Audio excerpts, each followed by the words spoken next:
네, 안녕하십니까. G7 클리닉의 조인배 원장입니다. 오늘은 등 지방흡입에 대해서 말씀드려보도록 하겠습니다.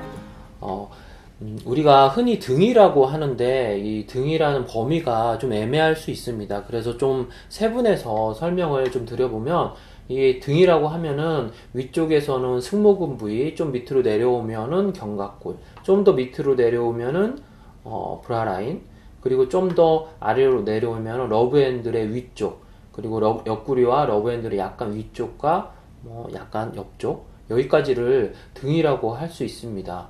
사실 이런 지방흡입 중에 등을 따로 하는 경우보다는 보통은 팔을 하면서 견갑골을 이렇게 넓게 하고 옆구리 러브핸들을 하면서 조금 위로 올려서 범위를 브라라인까지 하고 이렇게 하는 경우가 흔합니다.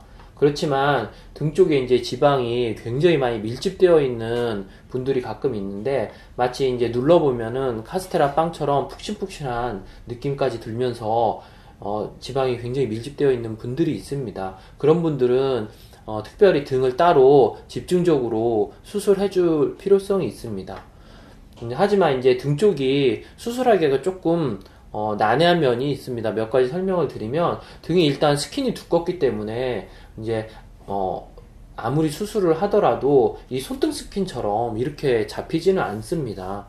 그리고 마취를 할 때 이제 엎드려서 해야 되기 때문에 기도 유지가 잘 안 되고, 그래서 이제 마취가 좀 어려운 점이 있고, 또 등 쪽이 의외로 이제 근육이 많고 그렇기 때문에 잘못하다가는 피가 좀 많이 나는 경우가 있습니다.